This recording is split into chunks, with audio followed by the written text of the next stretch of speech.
muito bem-vindos em mais um programa Educar para Transformar, aqui da TV Cidade de Santo André. Toda semana um tema diferente, levando para você entretenimento, conhecimento e muito aprendizado a ser construído junto.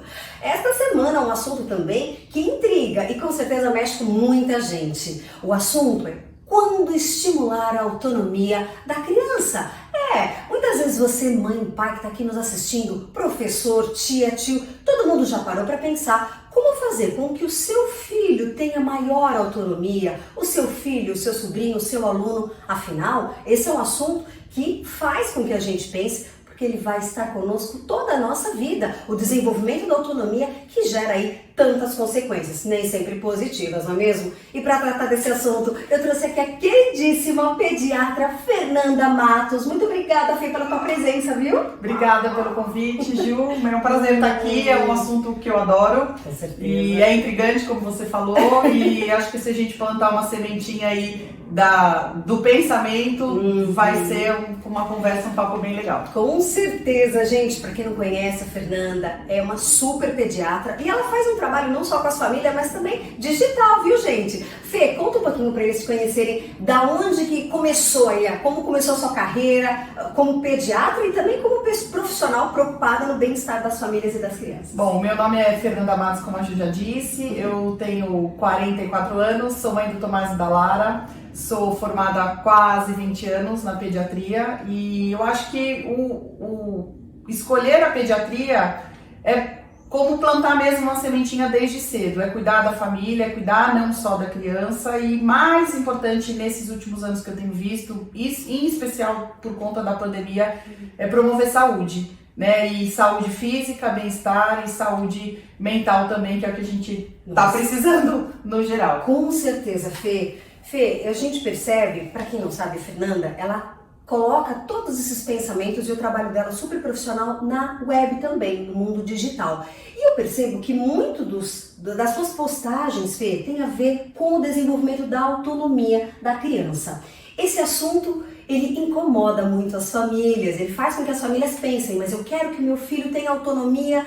O que fez com que você, Fernanda, trouxesse esse assunto à tona para as pessoas pensarem sobre? Eu acho que a autonomia, assim, é importante a gente plantar e incentivar desde cedo, né? Não é possível exigir uma autonomia de um adolescente ou que você conviva com um adulto autônomo se isso não foi aprendido, não foi incentivado desde cedo. Então, quanto mais precoce a gente falar sobre autonomia para uma criança, isso não quer dizer que ela vai mandar, que ela vai decidir tudo sozinha, que ela vai ter só poder de escolha. Você pode ajudar de uma maneira positiva, você incentiva, você mostra caminhos, mas isso é importante no sentido da criança ter o poder de fazer escolha e lidar com a escolha que ela fez, com as consequências que essa escolha faz. Muitas vezes são escolhas positivas, mas nem sempre. E a gente vê que muitos adolescentes e muitos adultos até não têm habilidade para lidar, não têm inteligência emocional para lidar com as escolhas que nem sempre foram boas. E ainda bem que isso faz parte da vida, né? Nem sempre a gente vai fazer escolhas positivas e certas o tempo todo. Exato. Fê, esse assunto nos chama a atenção e eu já trouxe aqui um psicanalista, Felipe Perin, que falou sobre frustração.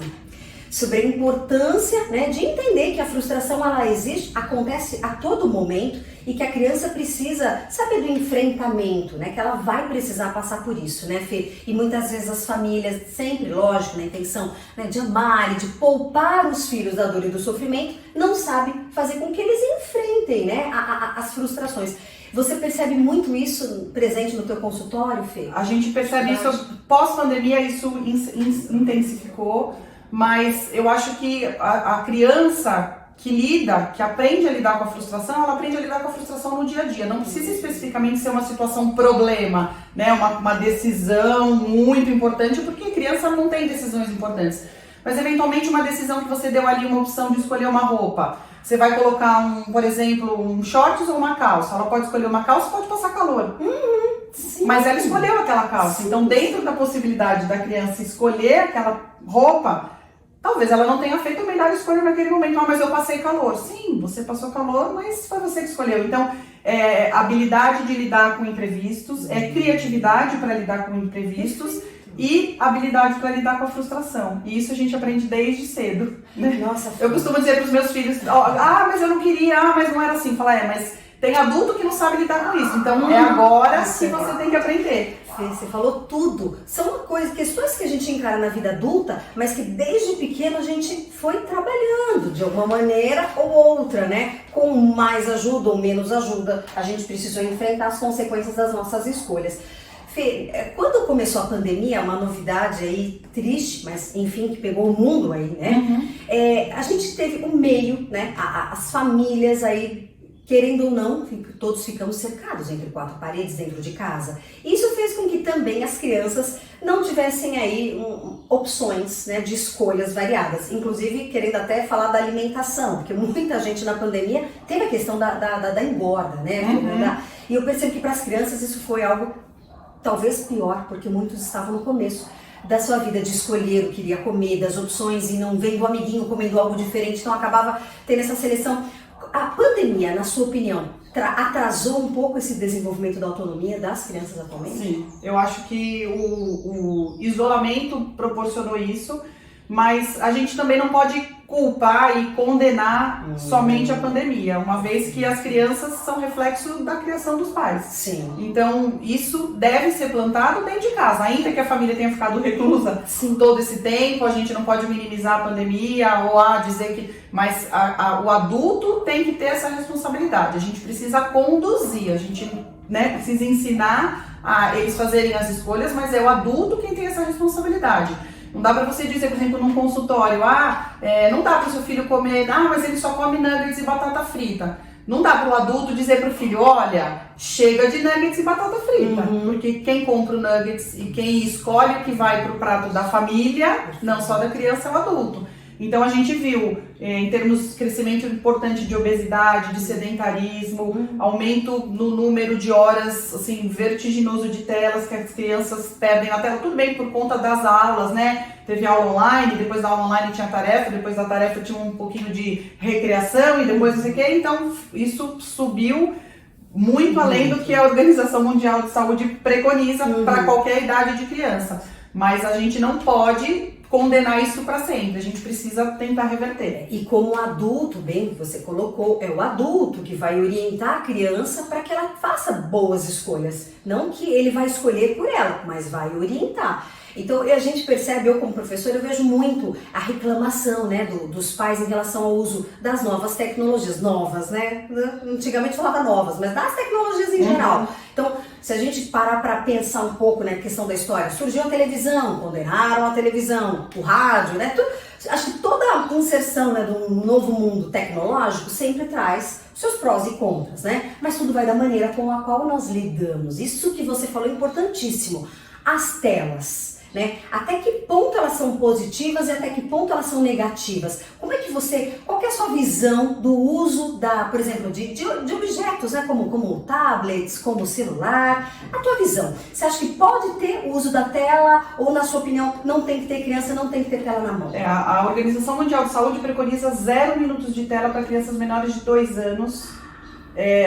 Olha só, gente. Quantas pessoas em um restaurante, ou num clube, ou numa fila de um banco, ou numa fila de um restaurante, de um supermercado, tem sempre uma criança, um bebê com tela. Eu li um livro recentemente, chama Cretinos Digitais, e ele diz que os aplicativos e as telas, eles são feitos propositalmente para que seja intuitivo. Então, o pai, eu me incluo nisso, mas eu quero difundir essa informação, o pai que acha que o filho pequeno é muito inteligente porque ele já consegue mexer o dedinho, na verdade não tem ganho nenhum em termos de inteligência, de raciocínio, de criatividade, nada. É 0 comparado com uma interação rosto a rosto. Então, uma expressão de um adulto que faz uma cara, que repete um número, que repete uma sequência numérica de cores em inglês, que seja em qualquer língua. Então, o aplicativo, a rede social, o tablet, o celular, ele é feito propositalmente para que uma criança de meses consiga manipular e um idoso de 95 anos consiga manipular.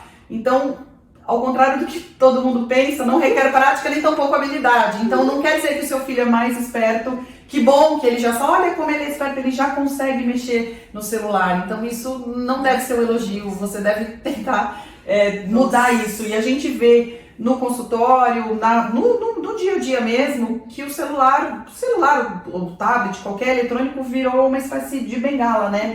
Muitas vezes a gente nota que isso não incomoda a família. E devia incomodar, né? Nós, como profissionais, a gente se incomoda, mas devia incomodar a família. A família não deve usar isso como uma bengala na hora da refeição, na hora da brincadeira. Ah, tá bom, ele tá cansado. Ah, mas ele tá com febre. Ah, mas ele tá doente, mas ele caiu. Ah, mas ele tirou nota baixa. Isso não deve ser uma bengala. Assim como não deve ser um pacote de bolacha, como não deve ser um chocolate, como não deve ser um prêmio, como não deve ser um carro, como não deve ser uma garrafa de bebida alcoólica, porque o que começa a plantar na recompensa agora, você vai colher frutos indesejáveis quando o adulto tiver crescido. Nossa, e assim, muitas vezes as famílias reclamam da questão do vínculo. Ah, eu tento conversar com meu filho, falar sobre os problemas, mas ele não se abre.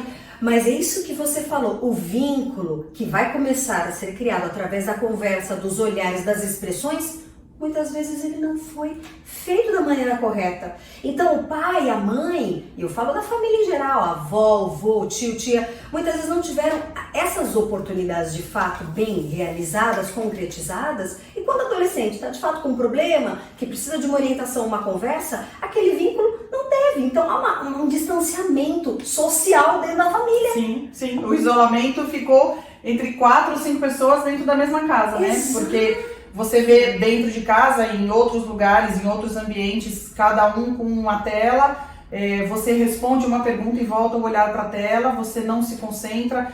Eu costumo dizer, por exemplo, para crianças que têm o intestino preso, não leva a tela para o banheiro. A mãe fala, sério? Não pode? Não pode. Porque se pegar fogo no negócio aqui, a gente está no celular e a gente não percebe. Então como é que você vai perceber no ato do xixi, no ato da evacuação, se concentrar no momento que é fisiológico, mas que traz problemas se você não estiver prestando atenção. Então, a tela distrai demais. Então, distrai para essas coisas. Distrai no relacionamento de pai e filho, no momento da refeição, você tá ali, toca um negócio, um apito.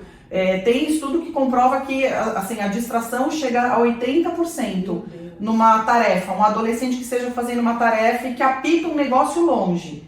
Ele já demora ali 1, 2 minutos para retomar o raciocínio da matéria que ele estava. Um adulto, um casal de adultos que está conversando e que apita numa refeição. É o suficiente para ele perder o vínculo de uma criança. Imagine para uma criança que vê isso frequentemente dentro de casa. Um adulto que não se preocupa, um adulto que está distraído com aquela situação, mas ele está entretido com uma outra coisa, né? Nossa, Fernanda, não tem nada mais desagradável do que a gente conversar com uma pessoa e aí aquela pessoa parar o assunto porque ela ouviu um barulhinho ou porque às vezes ela nem ouviu. Ela não precisa nem ler, mas só ela se distrair. E quantas vezes o filho nem toma a iniciativa de conversar ou a criança de mostrar o que aprendeu na escola porque sabe que os pais vão estar focados ali. Seja que uma questão de trabalho no celular, seja a questão de distração mesmo, de ver a mídia social, enfim, tá longe. Há um distanciamento cada vez maior dentro da própria família.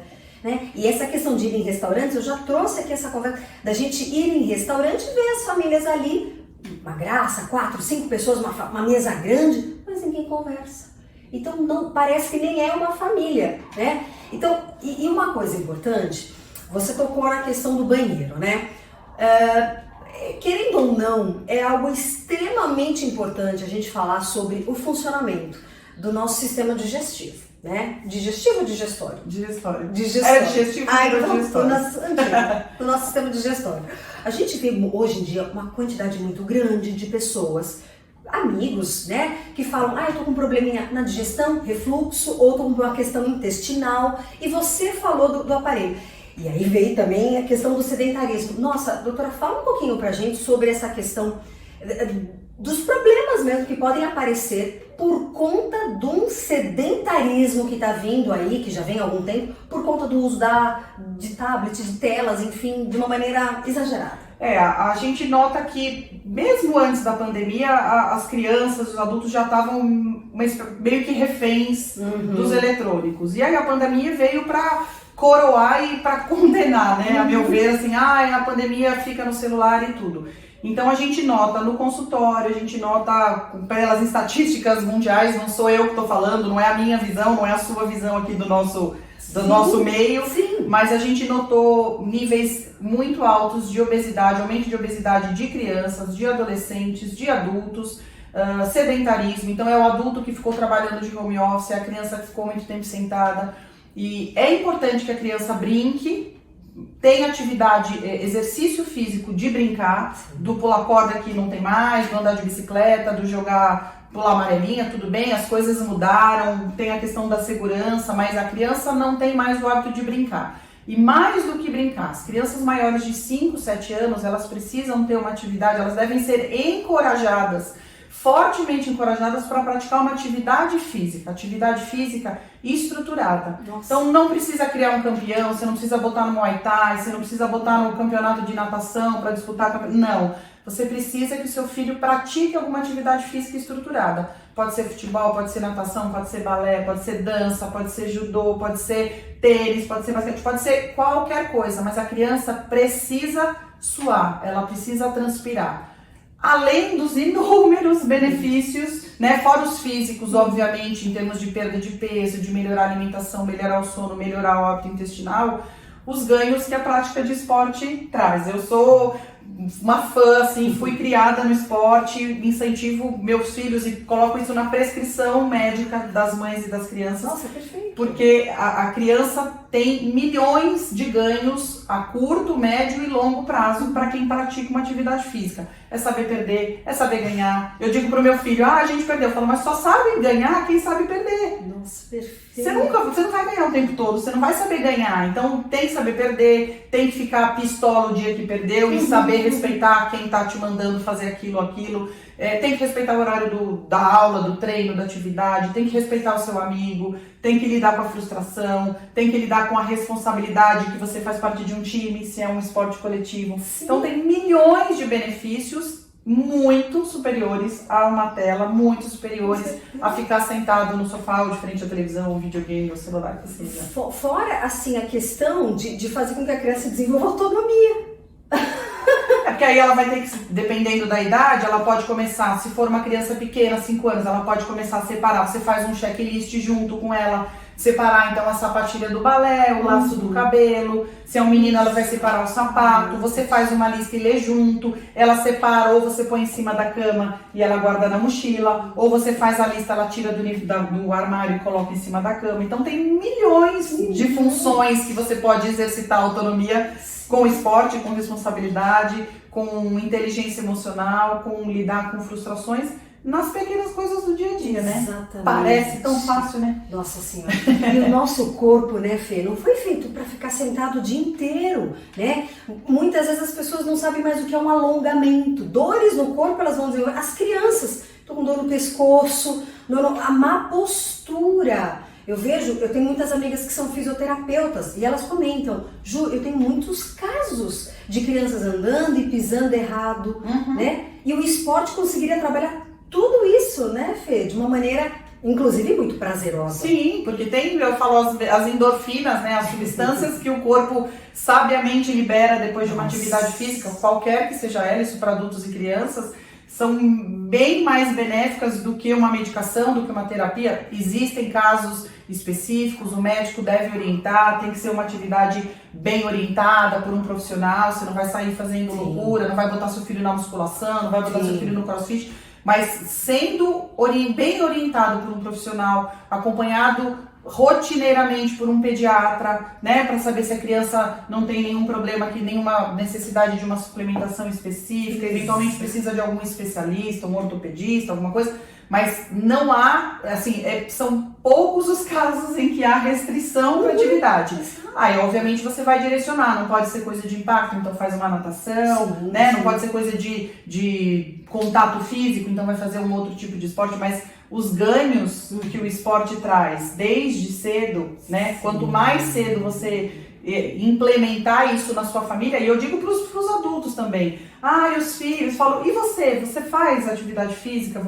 Não, eu não faço. Então organiza o seu tempinho ali, a meia hora que você fica no celular ali, só passando o dedo, então organiza, faz uma coisa no seu quintal, né? Vai numa academia, não tem dinheiro para academia, converse com alguém, tem um monte de coisa online, no parque, um monte de opção ao ar livre. A gente viu também uma questão de queda de vitamina D, porque ficou, obviamente, todo mundo muito tempo debaixo de um teto.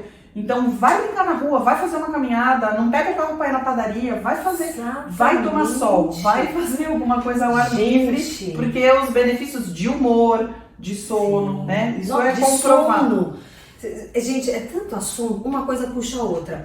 Eu também trouxe algumas pessoas para falar sobre alimentação, a vitamina D, né? Trouxe nutricionistas aqui para falar disso. Então, a gente não tem como fugir desse viver num ambiente em que você tem experiências, não só entre quatro paredes, né? E muitas formas de trabalhar a autonomia. Eu vi recentemente, Fê, e eu tenho certeza que vocês logo vão ver também, porque eu vou colocar aqui para depois vocês conhecerem um pouquinho do mundo digital aí que a Fê coloca pra gente de postagens e assuntos muito interessantes para pensar. Eu vi recentemente que você colocou sobre o álbum de figurinhas, que é um assunto que hoje em dia tá em todo lugar, até adulto colecionando. Outro dia eu passei na banca, tinha mais adulto do que criança. E eu vi que você falava do como utilizar o álbum de figurinhas de uma maneira extremamente positiva para trabalhar a autonomia. Conta um pouquinho pra gente. Assim, a ideia de falar sobre o álbum da Copa é porque é um assunto que, né, todos na escola, os meninos só falam disso, as meninas também. A minha filha Lara me pediu, falou, eu posso colecionar com o Tomás? Então, começando daí, que não é uma coisa de criança e não é uma coisa de menino. E não é uma coisa de futebol, né? Então, a partir daí eu tive ideia e pensei, poxa, quantos ganhos, quantas coisas a gente pode trabalhar, uma vez que a família, ou a criança, ou o adulto queira colecionar as figurinhas da Copa, quantas coisas a gente pode ganhar, quantas coisas a gente pode incentivar. Então, o que eu achei bastante legal, só de informação ali. Então, cada figurinha tem, vocês já devem ter visto, a data de nascimento, e a altura e o peso. Então, já dá para você calcular a idade dos jogadores, porque tem ali o ano que ele nasceu, então dá para você fazer um cálculo. A criança pequena vai abrir o pacotinho, que pra gente é simples, mas eventualmente para uma criança pequena não é. O colar a figurinha no quadradinho certo requer uma habilidade fina, motora fina, diferente conforme a idade. Você pode falar sobre as línguas, você pode falar sobre os continentes, você pode falar sobre o fuso horário, por que a Copa vai ser em dezembro e não vai ser em julho, como é que é a temperatura, como é que é a estação do ano, que língua eles falam no Catar, então moeda, né? Quanto custa uma figurinha, já que o pacote custa R$4, então se vem 5 figurinhas, então quanto custaria um álbum todo? Então tem muita coisa legal que a gente achou que poderia explorar, né? Em casa a gente fala isso, tem gente que estava falando sobre jogar trunfo com as figurinhas, então dá pra você ver o jogador mais pesado, mais alto, mais novo, mais ali. Então tem muita coisa legal para divertir a família, porque isso vai divertir todo mundo. Tem muita coisa que eu aprendi também que eu não sabia, olhando as informações do álbum da Copa, tem as informações... Então é mais uma coisa para entreter a família, para fazer a família ali ficar no olho no olho. Eu costumo dizer no consultório, quando as crianças vão começar a comer, a partir do 6º mês, que eu falo, chegou a hora da refeição da mesa redonda. Obviamente que não precisa ser uma mesa redonda, mas é uma forma de dizer que a família precisa estar no olho, né? Então, começar na refeição, para você conversar, é uma brincadeira, é um jogo de tabuleiro, é uma brincadeira de stop, é colar a figurinha da Copa. Então, a gente precisa resgatar isso, né, Gil? Da família ficar junta na mesma atividade. Porque a gente vê muitas vezes que elas estão juntas, mas estão isoladas, né? Isoladas, Cada uma ali no seu mundinho, embora às vezes tem 4 pessoas no sofá, próximas uma da outra, e cada uma pensando ou lidando com uma coisa diferente. Então, a ideia do álbum da figurinha foi, bom, já que só se fala nisso, vamos aproveitar e vamos explorar várias coisas. Nossa, Fê, você falando, mas me faz até eu, porque eu vou confessar, ainda não adquiri o meu álbum, porque tem tanta gente falando, falei, meu Deus, eu preciso. Mas olha quanta ideia, gente, dá pra gente trabalhar com as crianças.